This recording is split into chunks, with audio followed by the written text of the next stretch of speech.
What are their other songs, Mike? That voice sounds so familiar. No Mercy did Please Don't Go, which I think was a cover. Yeah, there you go. Yeah, they did the cover. Which sounds just like that song. Yeah, that's what No Mercy did. I had that album growing up. Like the actual vinyl album? I had the CD, the compact there disc. You go. I don't think you can say that. I don't think you're allowed to say you had an album. No, that's an album. When it was a CD. No. That's. I mean, if like vinyl was not readily available at the time. You want to say I had the record? You walked into an FYE and you got the CD. Oh, my man's eyebrows were crazy. Nobody beats the whiz. Did you really do a show in your underwear, Chris?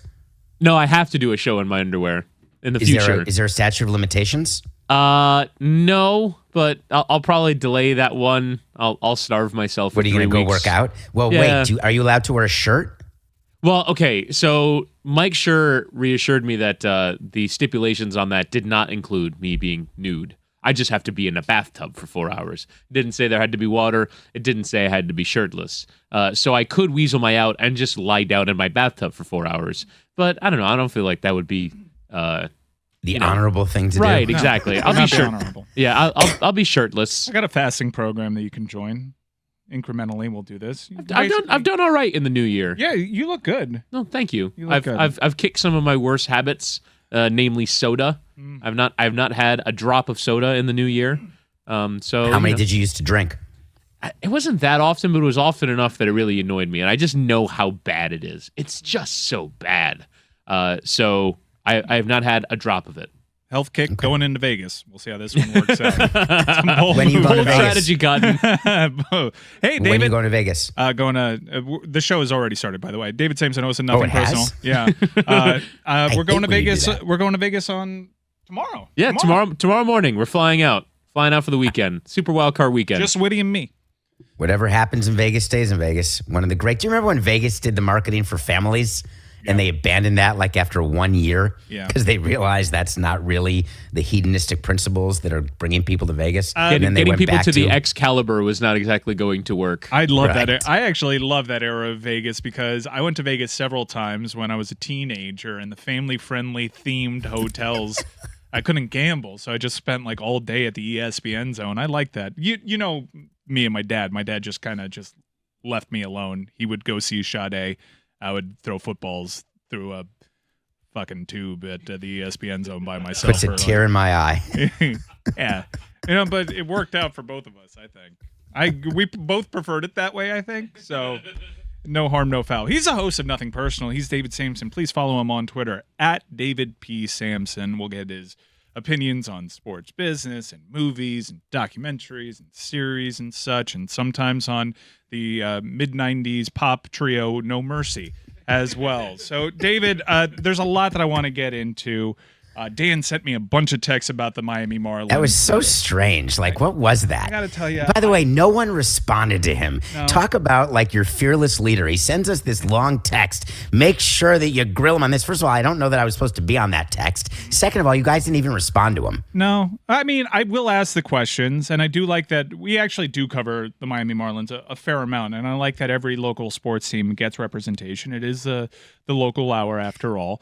Did something happen with Billy Gill? I got on my Twitter timeline that there was some issue that Billy had with me again that came up on a show. Is that worth talking about? I don't know what you're talking about outside of just the general issue that everybody has with you down here locally, David. So I don't know if there's anything new on that front. So we were having a discussion the other day. You still made the Blue Jays trade last I checked. So. It's been years. Hey, man. Isn't it done with now? Oh, man, I don't think your national audience cares anymore. Now, you won the trade too, and I will never forgive you. You know that about me. That's how I feel about the Tkachuk trade. We killed that trade. No, we didn't. We destroyed We're worse. We're worse. We're worse team, but that was a great trade. No, it's not a great trade if One you're of worse. the great trades. Can you win a trade but lose in performance? So this local hour. No, you can't. This local hour. I want to give. If the other team does accept the other teams in the playoffs. I want to give every local team some attention here. It is confounding that the Florida Panthers could win that blockbuster trade so decisively. I mean, they knocked it out the park with Tkachuk. He is so much better than Weegar and Huberdeau combined right now. He is younger. He is locked in on a team-friendly deal. And because they totally biffed this head coaching hire to this point, it has been a net negative trade somehow because the Panthers are considerably worse. Considerably. They have already surpassed last season's loss total. Yeah, they were slated for 104 points before the season started. That's not happening. We are not at the midway point of the season. And the Florida Panthers have surpassed the total losses that they had last season. The way we evaluate trades is that if our team is worse, but the players we got are better than the players we gave, then we evaluate it based on players and say we won the trade. If the team is better, but the player we got is not a big part of it, we still say we won the trade because the team is better. But so we spin it no matter what, that the trade is better. That's no surprise. But I think what Witty is feeling is what I felt with the Toronto trade. And there was a lot more baggage with the Toronto trade because it signified business as usual when everyone thought that the new ballpark, I'm not going to rehash old. Well, you're doing it because also Miguel Rojas just got traded yesterday. He did? The last Marlin from my time is now gone. I'm sorry about that. I'm just a little sentimental about that. Are we? No, not in the least. It's been 5. This is the 6th season without me. I mean, it's done. There's players on the team who were in a great middle school, so it's done. No more blaming me for the lack of winning by the Marlins or the lack of revenue. We'll see about that.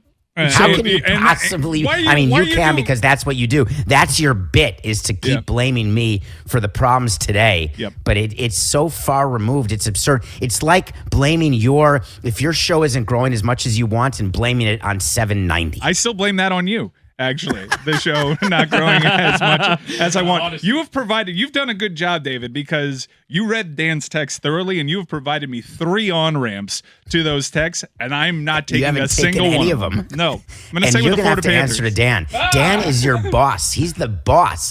He tells you what we should cover, and we can't even respond by text, and certainly don't even bring it into the show. What do you have to say to a fan, and you're a cold-hearted businessman executive that had made several unpopular moves? You're wildly unlikable.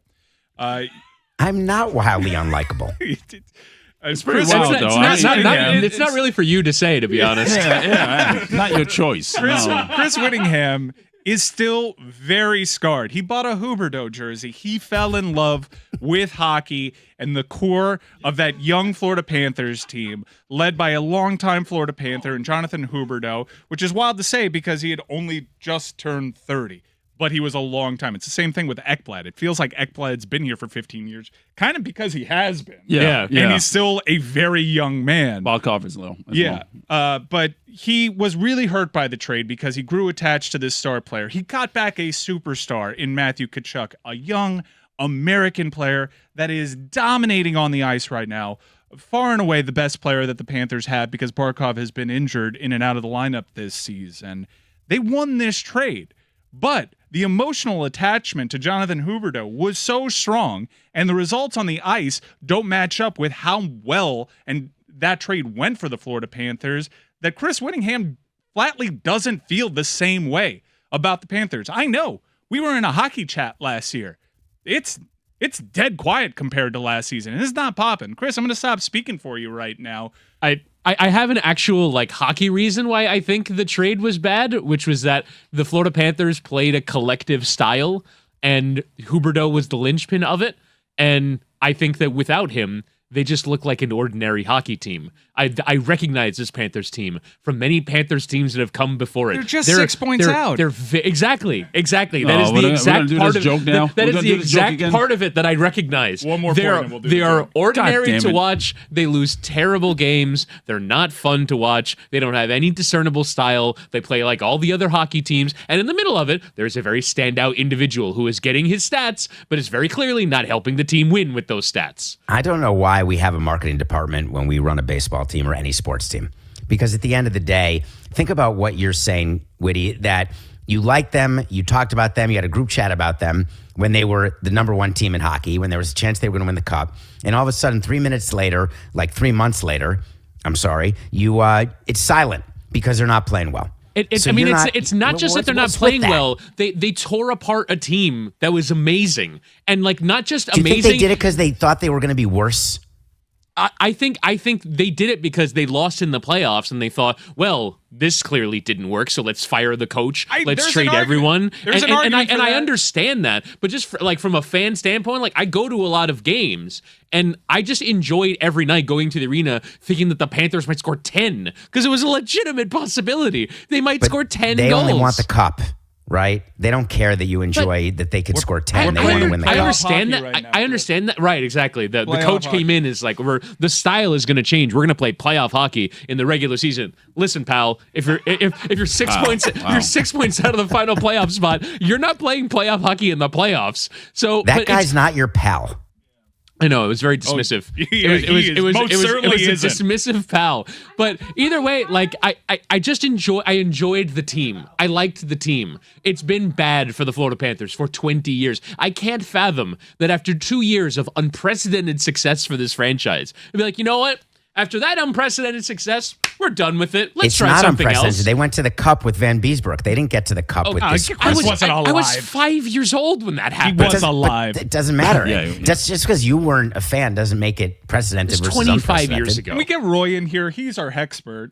Hexpert? Yeah, hockey expert. I mean, the Panthers have been injured, and they've been dealing with illness all season.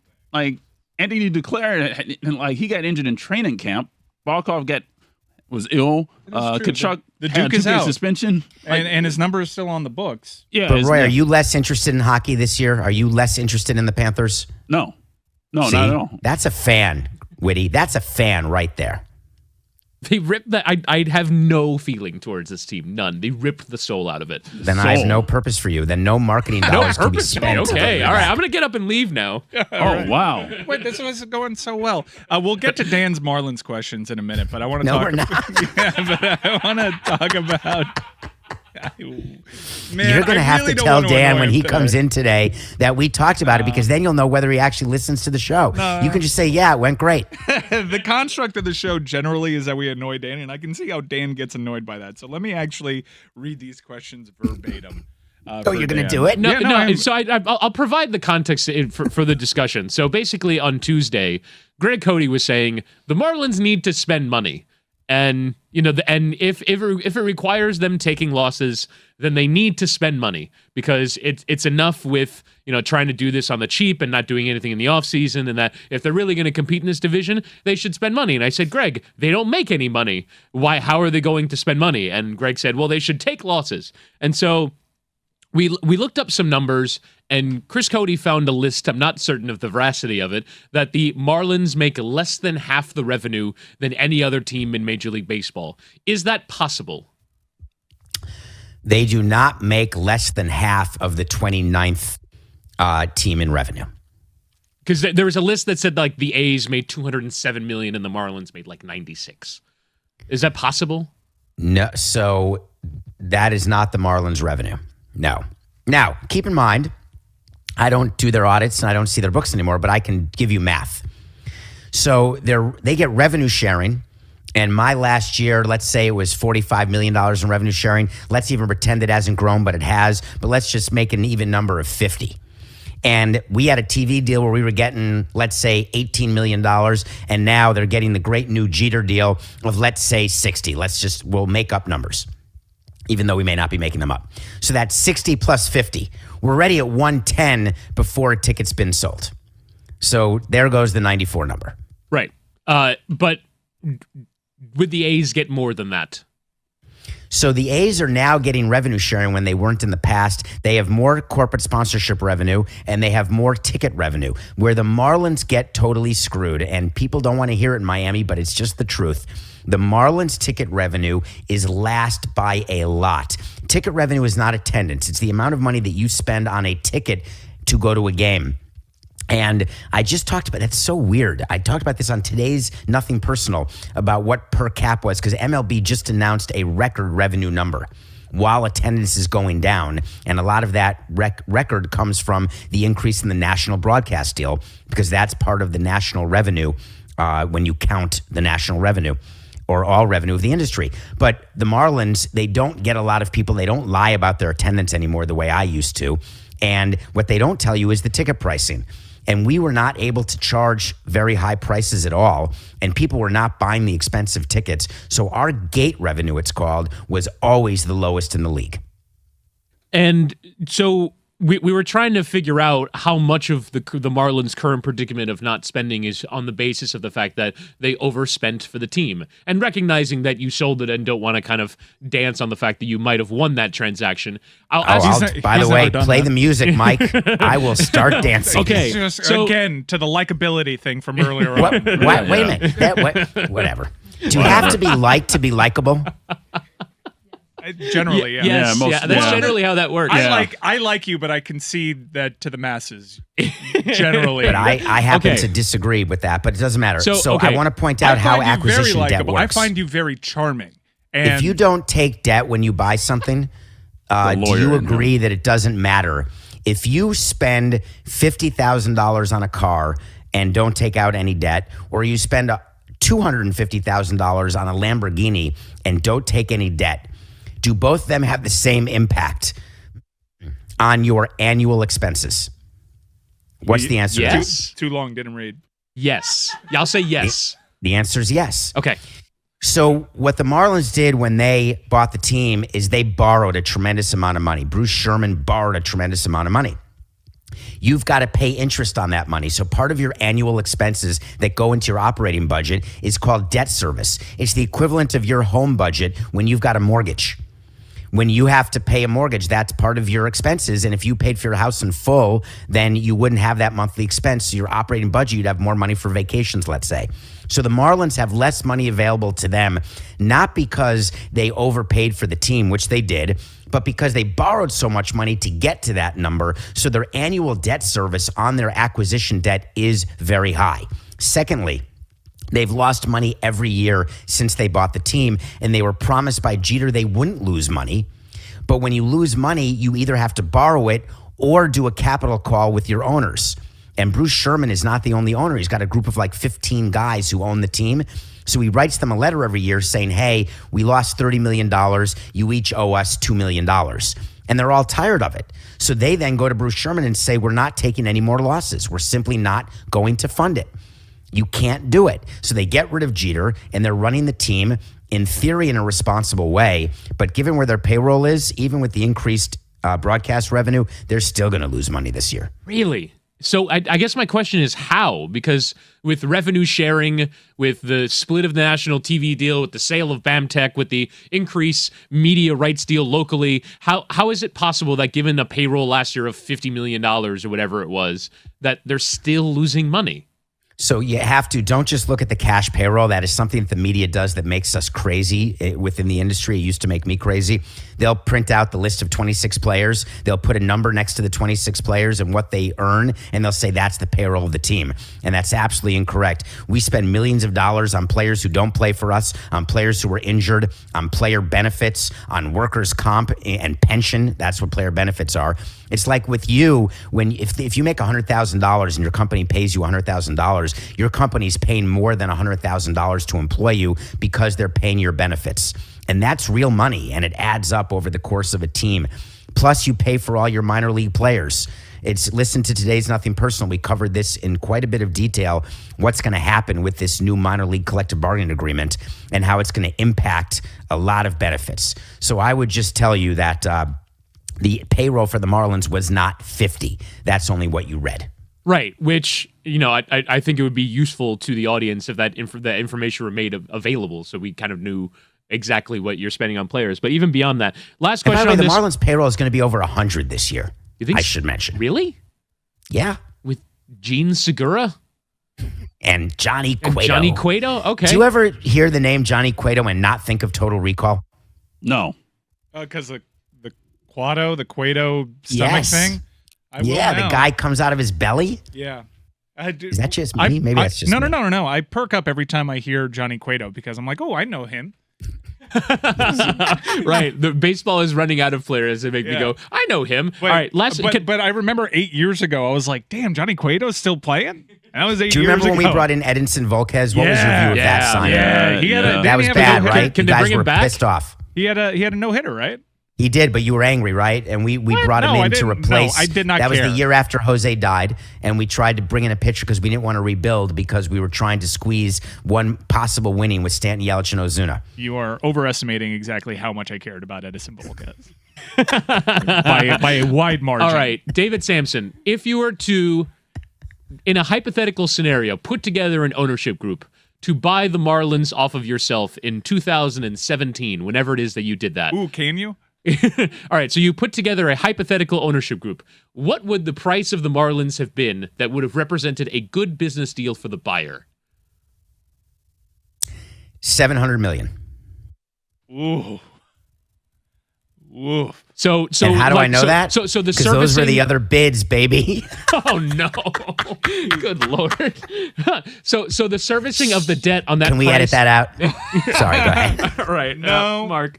All right, so the fact that it's $500 million more than what the team actually sold for, how much does that hamper the team's current financial situation? Again, if they didn't have to borrow the money, it wouldn't hamper it at all. I know, part of their operating. they did borrow the money, and so it is probably Yes. hampering their financial situation. This was my issue with Major League Baseball the entire time. Obviously, their concern is just setting a new watermark for the rest of the owners, so the other franchises there. But that we did shows on how little Major League Baseball actually cared about the sustainability of the sport down here. It was really more about the other franchises. They were given numbers though, right? Derek Jeter showed baseball a budget that showed them making money with increasing payrolls. They showed attendance going up to 20 to 25 to 30,000 a game, season ticket holders going up to 10, 12, 14, 18,000. So they showed that, and Jeter was very clear. I was in the meeting. Isn't it weird to be in a meeting with Jeter and the commissioner where Jeter says, hey, the whole reason the financials of the Marlins are bad is because of Samson, but with him gone and me there, here's the numbers we're going to get to. And I said, there's no doubt it was because of me. Of course you're going to get there. You're in the room hearing this? Yes. That must have been It bizarre. was quite something. And it was right after I had to tell Jeter that he couldn't be the control person because Rob wimped out and wouldn't tell him, but I had to tell him.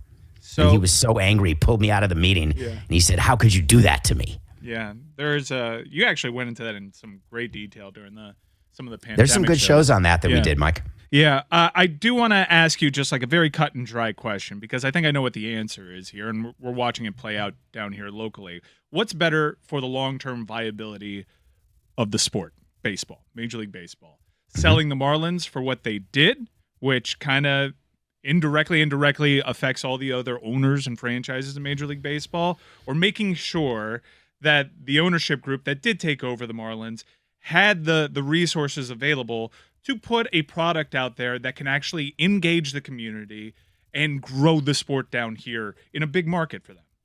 It's not up to the commissioner or the other owners to say to Derek Jeter that we don't agree that you're going to be able to do what you say you're going to be able to do. Absolutely not. It was totally reasonable. They knew, as we talked about, they knew the trades that were going to be done. They knew the players were going to be moved. And Jeter had told the owners, the other owners in baseball, hey, it's going to be a process of a couple of years, but we're rebuilding. And we're going to start now, and we're going to win. He did not. He certainly said that after 5 years, it was going to be done, and they were going to be in their winning window. I don't think anyone in 17 imagined where the Mets payroll would be. But certainly in the National League East, it's always been known that there's going to be haves and have-nots. And it's the same in the American League East. There are divisions on the East Coast and on the West Coast, frankly, where that's going to happen. And that's okay. That's part of the game. All right, switching gears, I want to talk about Major League. Did you get through Dan's text or not? Yeah, I think we hit them all. Yeah, I think that was the size of it. Yeah, I was just going to read them verbatim, so thank you for making that sound more polished, Witty. You're very good. I want to talk to you about Major League Soccer. I actually heard a great podcast. It was in the Le Batard and Friends Network, the Cooligans. I found it to be very informative. In great detail, they explain the Apple TV Plus MLS rights deal, and I learned a lot about that. So I'm going to borrow some of the information that I gathered from that and ask you some questions about it. I just asked you about the long-term viability of the sport.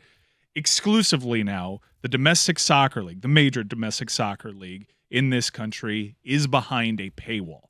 There is some TV windows on Fox, but for the most part, and Apple themselves will make 40% of games available that are not on the streaming service. So the extra paywall. They are also there's some really good things about Apple, and we'll get into that momentarily. But they're also shifting the schedule a little bit, so you're going to have most of the games go up against each other at the same time. Yeah, it's similar like the to NFL. Yeah, exactly. Yeah. It's the NFL essentially. Yeah. where you Well, have like all the Eastern time that's how zone you get games the kick off streaming at money. 7:30. Yeah. Yeah, which to me as a MLS fan kind of frustrates me a little bit because I preferred a more staggered schedule because it allows me to follow the rest of the league.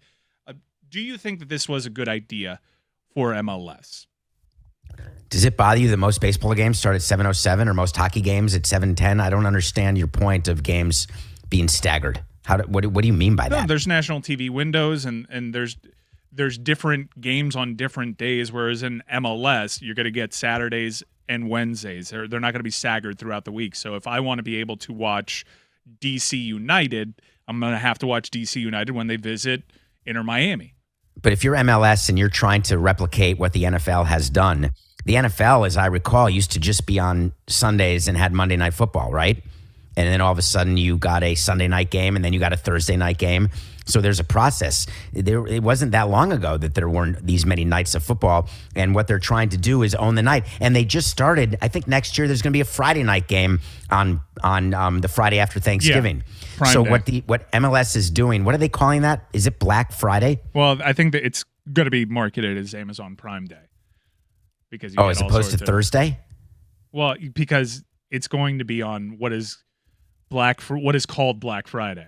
There's all sorts of PC stuff around Black Friday now.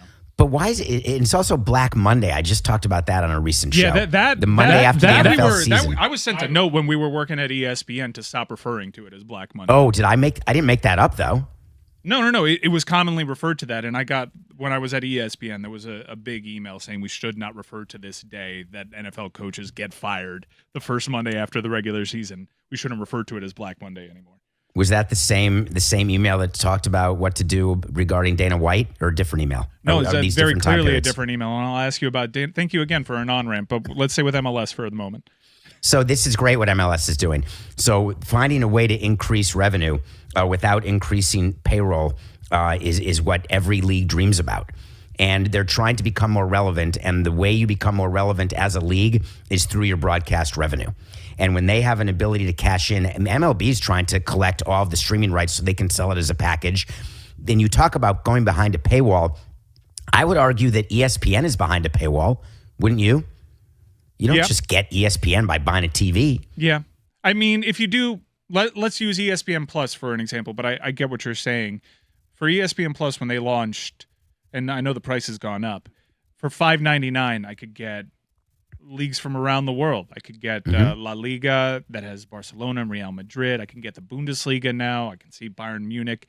For $14.99 a month, I see the MLS and their What about the developmental- NFL direct ticket? Don't you pay hundreds of dollars a year Yeah, I do. and only get NFL? So you're saying just the idea of direct comparisons and bang for the buck, get that out of your mind for the moment. You have to get it out of your mind, and you have to realize that what they're trying to do and what Garber's trying to do is to be Goodell. We're all trying to be Goodell. And to do it, you have a period of growing pains where you have to retrain your consumers about what's going to cost money and what's not and how much it's going to cost. What I like about it the most, especially when the season really gets going and they're doing something called the Leagues Cup this year, where there's a World Cup style tournament between MLS and Liga MX, the domestic Mexican league, which I'm very excited about. But all that's going to happen during the height of travel season in the middle of the summer. It's going to be hard to follow. Say if someone goes out of the country, that's not the case with Apple TV. If you're in a country that has Apple TV, you're not restricted by the rules of that country. There's no blackout zone. So if you are a subscriber to the MLS package in the United States, if you're in Europe in mid-July, you can follow MLS just like you were at home, which I thought was pretty cool and revolutionary. That's got to be now expected, right? MLB is trying to deal with its blackout rules because so many people complain about it because the world has changed. And Skipper and I have talked about this on our podcast. Oh, it's not a podcast, on the hours we've done with you guys.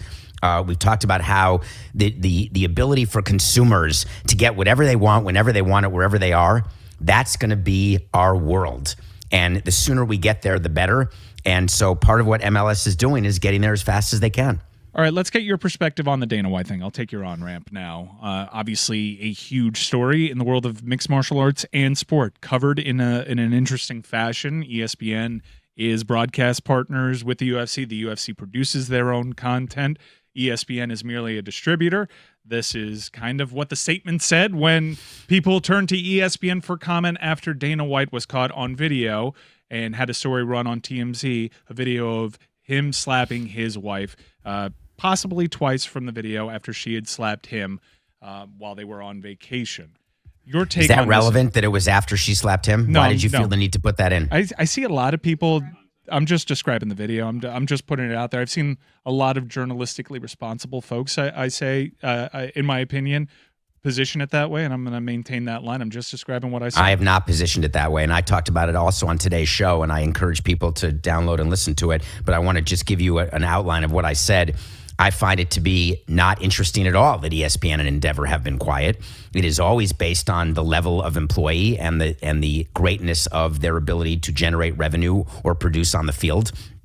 I thought we had gotten to a point where with domestic violence and sexual assault that we were going to look past the quality of the player or the quality or sort of title of the person who did it. What bothered me way more about what Dana White did is the way he dealt with it at the press conference, where he said simply, I'm not being punished by Endeavor or ESPN because I'm punished by myself. I'm punished by the label. I'm punished by everybody else who looks at me as someone who can do this. And to me, that is the biggest crock of crap of all time.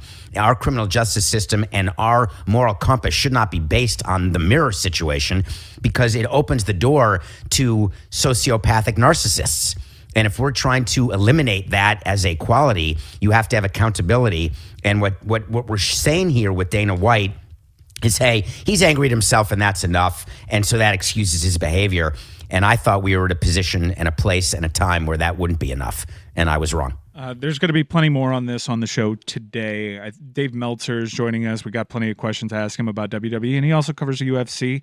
So we'll ask him about that. There were reports that were almost immediately refuted. The original reporting was since deleted. What did you make of the hubbub surrounding WWE potentially selling to the Saudi fund? Well, listen, Stephanie didn't resign for nothing, right? It's not a coincidence that Vince's daughter resigned. Vince is back on the board. I will explain what it means to take a company private. Basically, that enables the purchaser, and you've read a lot of this with Elon Musk, right? You don't have to answer to anybody. You're not subject to any regulatory issues or approvals. You are able to operate it however you want. And if you want to take it private, you do that, so then you sell it. And you can sell it to whoever you want without board approval, without anything. So Vince McMahon comes in, retakes over the board. And don't forget why Vince McMahon was gone. And this goes back to the whole Dana White situation. He didn't hit anybody. I believe, how much money did they spend? I think his company spent tens of millions of dollars paying off people. Yep. Does that sound right? In hush money.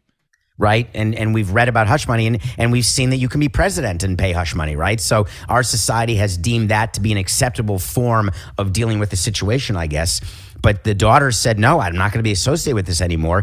And the question that you have to ask as a fan is, if they sell to Saudis, are you treating it like Live Golf? Are TV networks, are they willing to stand by?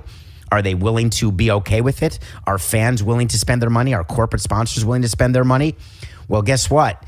They don't care. Vince doesn't care because he will have cashed out. And the Saudis don't care because that's what sports washing is, not caring about what the public thinks. So it's a win-win for everybody who's not a fan of the sport. There have also been other resignations from the board. There has been a lawsuit filed from an investor saying that Vince McMahon used his 81% majority stake in the company to unfairly influence the deal. Well, duh.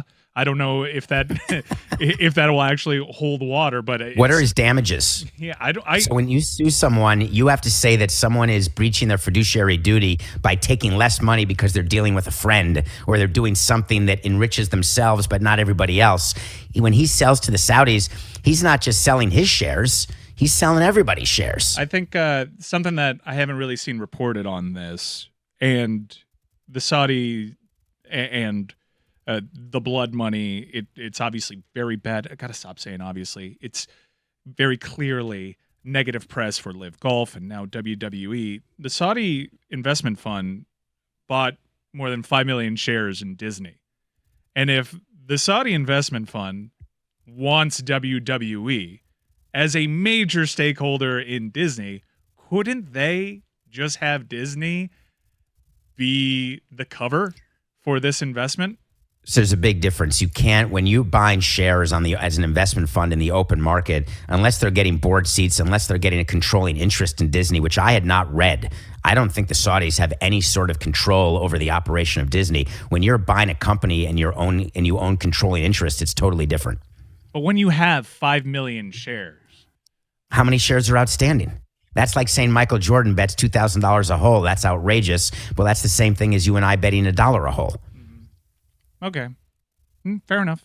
I was just wondering if the fact that the Saudi investment fund it was reported like 2 years ago, at the time it was a $500 million investment. Since then, I think it's grown. If that Companies was relevant at all. Remember, their stock's depressed, right? So Carnival Cruise Lines was given a lifeline. Carnival Cruise Line was given a lifeline by the Saudi investment fund. By the way, that's Mickey Arison. I'm aware. People are not walking away from the heat over that. No, I've discussed that. I think it's important to understand that what companies are doing, everyone's trying to rebound from COVID. Look where Carnival stock is. Carnival used to hold up the heat. They used to fund the heat losses. And the Carnival board doesn't want any part of that. They don't want that. And Mickey Arison has lost a tremendous amount of money on paper, given where the stock is right now. On the subject of that, yesterday it was announced that the FTX Arena is no longer. The mayor of Miami-Dade County, I believe, will now refer to it as the Arena, and that's all they've got until they find a new sponsor. What are the mechanisms of that finally ending? Because Mike Schur has come on this program quite often and said, how is it still the FTX Arena? And it's because there are particulars in that. Can you explain those to the audience? Well, there's a contract. When you have, it's not based on anything other than FTX paying money to have their name on a arena. And if they've paid the money, they get to have their name on the arena because they're not in breach of contract. If the contract says if they ever declare bankruptcy, then we have a right to take the name off the arena. I doubt their contract said that. If they said if the owner of FTX or the president of FTX runs to the Bahamas and gets arrested, that we get to take our name off the arena, I highly doubt that it has that in the provision. But it's public, by the way. You can look at their contract. Most likely what it says is they have to pay a certain amount of money by a certain amount of time or they're in breach. And once there's a breach of a contract, there's something called a cure period, which means that FTX had X number of days to actually pay the money they owed to the Heat and to the county. And once they didn't, that's when the county's allowed to take the name off the arena. They're not going to take it off one day earlier than they're allowed to, or they'd be in breach of the contract. David, every week you do a review, be it a movie, a television series, a documentary. We always enjoy that part of our time with you. What do you have for us this week? Amin is not here, but he told me to watch something, so I did. And I don't know if you want me to talk about it, but have you guys talked about the real, I was going to say the real Harry Chapin. That's very bizarre. The real Charlie Chaplin. Did he have all of you watch that or just me? He was the only one. He was the only one watching that. He raves about the documentary, how complicated it is, how layered it is, how much he learned about Charlie Chaplin that he did not know. I don't want to echo him except to say that I have to echo him. Were you aware of his proclivity to young girls? Never came up. I was not aware that he was part of the blacklist era in Hollywood. Not aware of that at all. All that is a very interesting. I had no idea where he died. I had no idea of the number of wives he had and what their ages were. I had no idea the number of children he had. I had no idea what the result was and what sort of the family dynamics were. And I had no idea how the character came to be, because when I pictured Charlie Chaplin, I thought that was, I'd never seen him without his mustache. Like, I didn't realize. I guess I never focused. I also thought that Charlie Chaplin looked like Charlie Chaplin. He doesn't look anything like Charlie Chaplin. He doesn't sound anything like Charlie Chaplin. And Amin says it's one of the best documentaries he's ever seen. So I don't know that I would say it's one of the best I've ever seen, especially because I watched one yesterday that we may talk about next week. But it's you're going to learn a lot. And I think that if you are going to be a person who likes movies, to learn about Charlie Chaplin would be amazing, because he was part of the industry back before there was talk. And his ability to be a worldwide hero. You talk about fame. I didn't realize that Charlie Chaplin's level of fame was greater than Menudo, was greater than the Beatles. I mean, he was, I don't know why I thought of Menudo just there, but he was more famous than anyone in the world. Menudo is a weird place. So that is what I don't know what just happened. I'm sorry. I mean, the Beatles. How did you make Put the it on Beatles? the poll. Did you know that Menudo? Charlie Chaplin was bigger than Menudo? Also, are Menudo and the Beatles on the same level of fame? No one has ever used them in the same sentence. I mean, I've never heard Don't of forget Menudo. how famous Menudo was. big. I know. I remember. It gave us David. Ricky Martin. Is that who Sir Ian McKellen plays in the Marvel comics? Samson, you cannot. Was there a time in your life where you felt like Menudo was as famous as the Beatles? Have you not updated that phrase? People have been saying more famous than the Beatles for a long time. You updated it once at Menudo, and that's it? That's when you stopped That was a updating it? watershed moment for me when I realized that being a part of a boy band may be the way to go. Menudo was the first boy band of my life, I think, that when I realized that what they were able to accomplish. Mike was Ryan just tried out amazing. for Menudo. I did try out. I told my agent I don't really speak Spanish and I can't sing, and she told me doesn't matter. Did they ask whether you were likable? They got that from the headshot. See you later, David. See ya. See you, Dave. Hey, we got to your text, Dan. No problem.